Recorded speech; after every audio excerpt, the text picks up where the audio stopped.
just want to thank Dan and William for having me to speak today. And I'm especially happy that William has achieved this Singapore dreaming, because we were involved in early discussions, and I want to just give him a round of applause. I hope that all of you will join me for what he has done.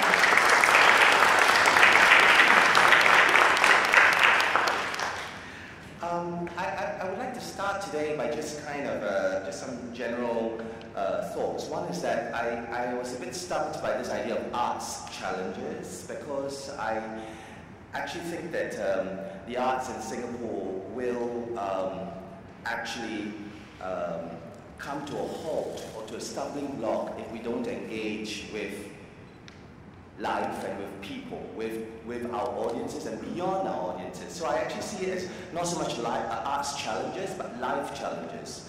And I think that this is very important as a strategy to actually start to amass support, because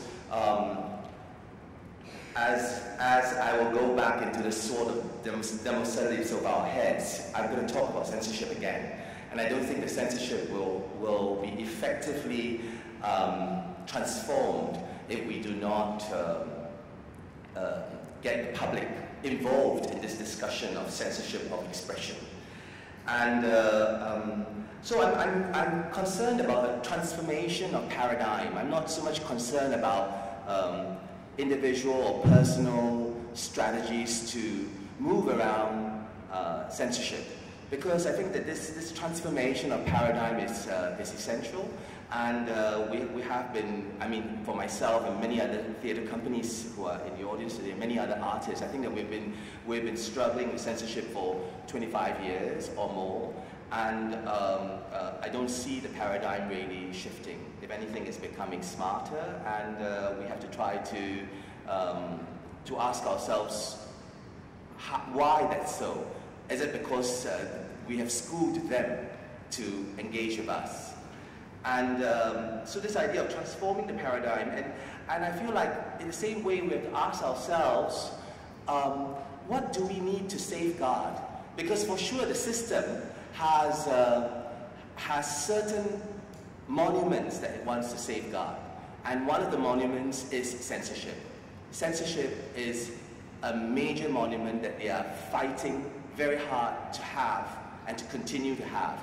And so our question is, what do we need to safeguard on the other side, whether we're oppositional or we are alternative?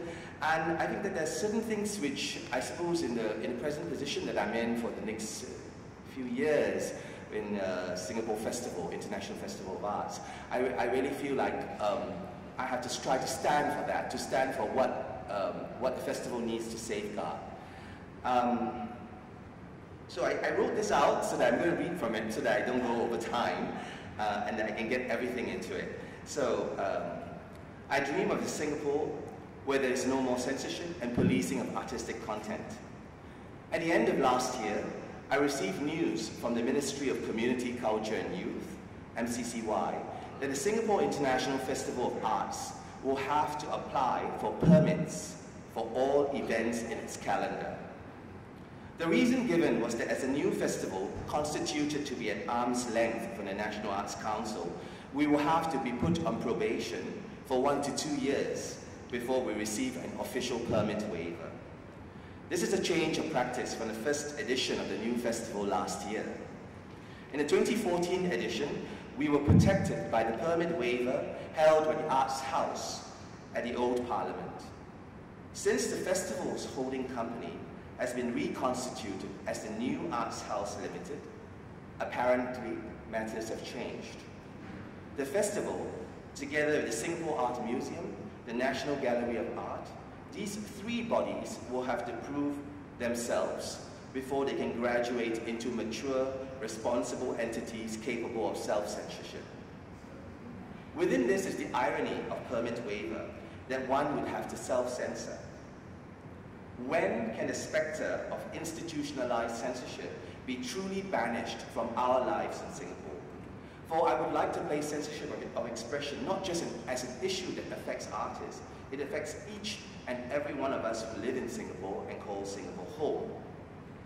Can the intrinsic value of human beings and the quality of life be nurtured rather than controlled, engineered, and manipulated? What does this mean in nuts and bolts for running a festival this year and maybe for next year? Maybe we won't pass the probation and it goes on, right? So what does it mean for running a festival? How does this impact 12 new productions that I've commissioned from Singapore artists for 2015? 12 new productions. In practice, this means that the festival is expected to manage these commissions, flagging up contentious issues that may arise. Finally, the festival will have to submit full scripts and films, amongst other content of these commissions, to the Media Development Authority by June 2015. The festival is targeted to print its guides and officially announce its programs in April. So this is not that different from running a theatre company, TheatreWorks, which I've done for the last 25 years. But what does it mean for a performing arts festival of national and international significance? Basically, we're doing the Singapore Cha-Cha. 3 steps forwards and 2 steps back. The hopes that a new festival will allow for a vibrant dynamism to emerge by leaving the National Arts Council on one hand has become shunted by the Ministry's new decision on the other hand. Perhaps this is all part and parcel of the neoliberal Singapore, where the market of art stage coexists with the Media Development Authority. Wikipedia describes that the key responsibility of the MDA is to create and enforce regulatory policies that make Singapore an attractive place to encourage investment and innovation in the media sector. An attractive place to encourage investment and innovation in the media sector, leading to more choices for consumers. Okay, nowhere is it stated for the international readers of this popular resource that the MDA has to issue permits for performing arts and visual arts, let alone any discussion of censorship on this Wikipedia definition of the MDA or description of the MDA. Now, Max Weber has said that the fate of our times is characterized by rationalization and intellectualization, and above all, by the disenchantment of the world. He presented the disenchantment tale of modernity that altered the shape of nature, of culture, and of the self. How can we remain enchanted in Singapore to create future worlds that we want to belong to?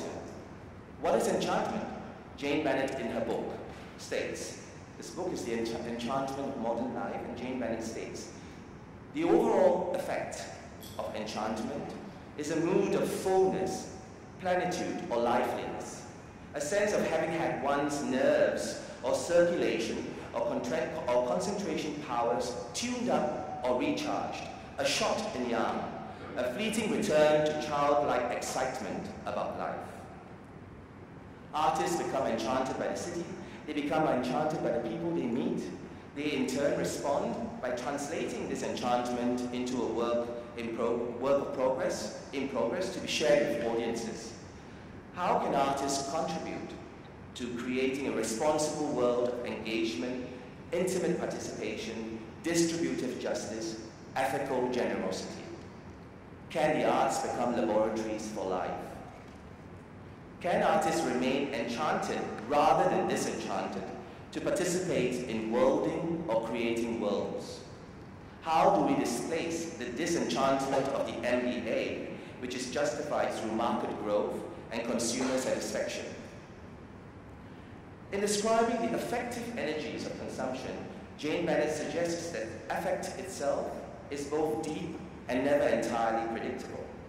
Her proposal is progressive and impressive as it's positioned on an enchanted materialism where there's the unpredictable swerve of the bodies, where there is enchanted materialism in consumerism, where there's magic in science, in atomism, as evidenced by nanotechnology.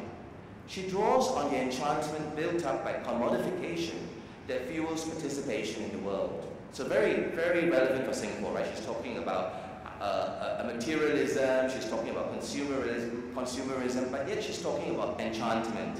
And Bennett supports the unpredictability that results after one sees an advertisement of Angelina Jolie with her Louis Vuitton bag in the mystical landscape of Angkor Wat. For individuals may be enticed to go to Cambodia and become actively involved in voluntary work there, like Jolie, who ended up adopting orphans from that country after filming Lara Croft in 2000. Bennett wants to animate pleasure to rescue ethical life. Her enchantment has within it a dangerous, disturbing, unsettling swing. She harnesses consumerism, materialism, commodification strategically because cynicism reduces expectations of the state and diminishes the will to respond collectively to injustices. A fascinating study proposes a universe of atoms forever falling in a void of space at unpredictable times and in unpredictable directions. They swerve, they bump into each other, forming the organisms and entities of the natural world. Nanoscientists propose that from this chaos of such wild interactions, biological systems generate the event called life. Bennett's thesis is that from this ceaseless movement, there is one big interactive hubbub from which ethical generosity can arise unpredictably. Those strategies need to be put in place. I want to focus on technologies of self, or these ethical generosities.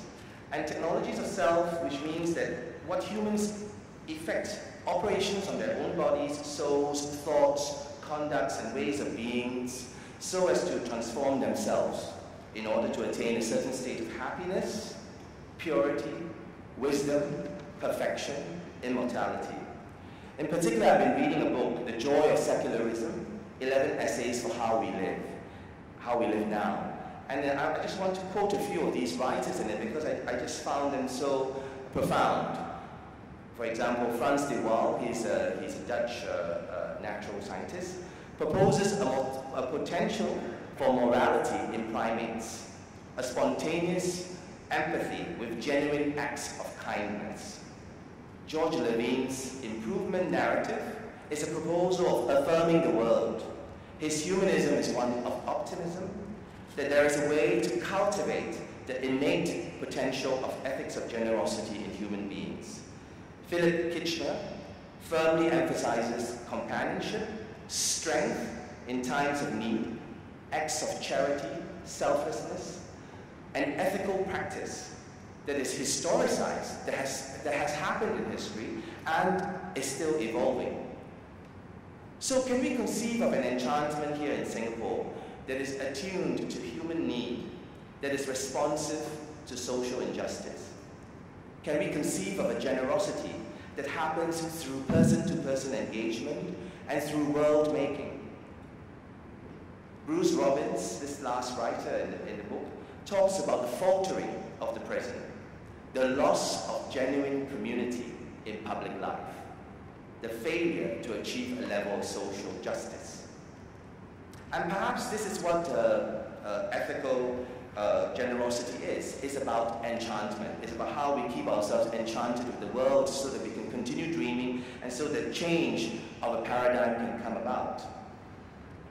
And I want to now just relate in the last part of this talk to enchantment and world forming or mondialization of Jean-Luc Nancy. And this is interesting because Nancy proposes an alternative to globalization.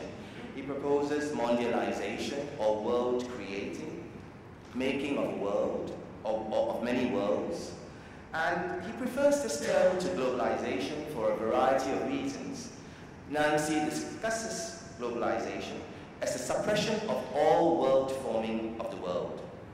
Globalization as an unprecedented geopolitical, economic, and ecological catastrophe. Unlike Bennett's desire to animate consumerism, Nancy talks about world forming as a displacement of production. Quote, the commodity form, which is the fetishized form of value, must dissolve, sublimate, or destroy itself. Nancy clarifies that mondialization is about the nature of absolute value in itself, pure and simple, not a use value, where exchange value is the phenomenal mask of social extortion or exploitation. So mondialization inverts the direction of capital domination and prioritizes process, consciousness, as ends in themselves. So Nancy focuses us to our agency. How do we as individuals, not just as artists, how do we engage in world forming? His position of creating a world is integrated, positioned on intimate participation, and opens up political responsibility in a world of justice. Nancy has talked about sharing nothing, and this nothing is really interesting because he says that it's sharing the space in between. His nothing is about potentiality.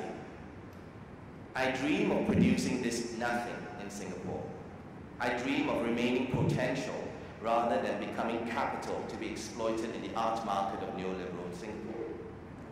Invoking Anurima Banerjee's Paratopia, I dream of creating a world that does not explicitly subvert or oppose the dominant culture of the market, but lies adjacent to it. Iwa Ong, another academic, has highlighted the dangers of neoliberal capital, which can be highly dynamic and fleet-footed. Paul Gilroy, in his thesis of conviviality, talks of adopting a more generous and creative view of how human beings might communicate or act in concert across racial, ethnic, or civilizational divisions. Instead of justifying the arts through the market, of this overemphasis on the market, I would like to see the arts in Singapore as an unabashed humanism that culminates in a new way of being at home in the world, moving against national solidarity, national culture, and privileging other more open affiliations. Can we continue to search for effective attachment to Singapore, and by so doing, find an ethical generosity, despite MDA's regulations for investment and consumerism? I despise the disenchantment that is embodied in the MDA and its definition of market, consumers, cyber wellness values. I reject this disenchantment which debilitates ethical generosity. Just as Frans de Waal refuses to believe that morality is a religious invention and instead relates it to primate psychology, I would like to put enchantment back in the hands of human beings who have an interest in setting up livable societies. I dream of a Singapore where we remain enchanted. Thank you.